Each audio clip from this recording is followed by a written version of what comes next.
So the concept worked really well. But it worked though because Cantalupo had a clear goal and vision, clean restrooms, hot, fresh food. He drove that through the organisation. People understood the importance of having it, and as a result, the business turned around. A lot of other things happened as well, a lot of innovation, refurbishment, etc. But he did have a clear goal and a clear vision as to what success will look like. Now, the thing about the clear goal and vision is, saying you want hot, fresh food and clean restrooms is not very dramatic. But it is compelling and it is clear. And I think when you're developing your vision, it doesn't have to be dramatic, it doesn't have to be different from your competition, but if you actually make it compelling and you make it clear, you have a much better chance of making it happen. So clear goal and clear vision.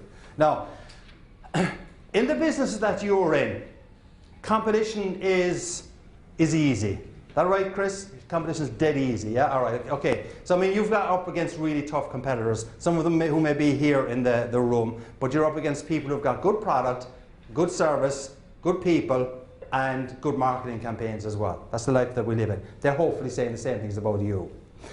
But one of the things that can make a difference to you, though, is whether or not you implement what I call restroom marketing. Restroom marketing comes from that little anecdote I told you about McDonald's.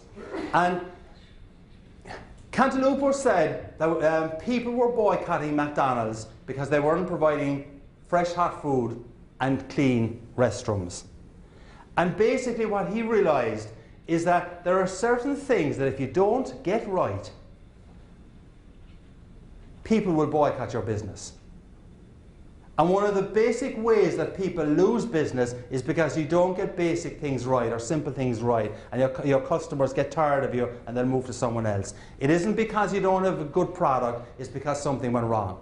And one of the simple little questions you could ask yourself in terms of restroom marketing is to ask yourself, I would define restroom marketing as non-negotiables, all right? So for McDonald's, it had to be clean restrooms, right? It had to be hot, fresh food. And once they started moving away from that, they started to lose business again. For you, the non-negotiables are things that if you don't get right, your customers will walk.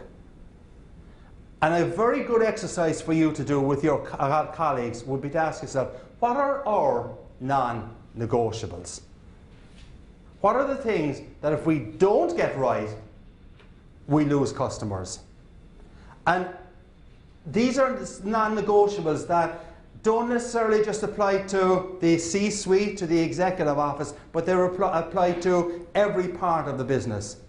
How many people here are fans of Eli's cheesecake? A few people here, right? Famous Chicago cheesecake operation. I was listening to the CEO of Eli's Cheesecake a couple of days ago at a conference, and he said the most important person in the restaurant is the busboy.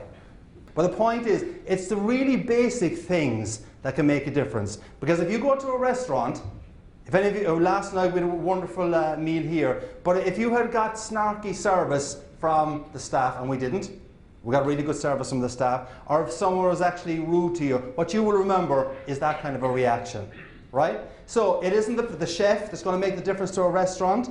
It isn't the maitre d' that's going to make a difference to the restaurant. It's basically the person who's serving your table. And what you've got to understand is, who are the people, the equivalent of the people serving your table for your customers? And you've got to make sure that they understand what the non-negotiables are. And if they understand what the non-negotiables are, if they implement them, you're going to satisfy your customers, they're going to say good things about you, you're going to grow your business. A simple concept, but not something that people necessarily pay a lot of attention to. So that's the first element I want to speak to you about. G is for goals, clear goals and vision. Second element I want to speak about is A, and A is for attitude.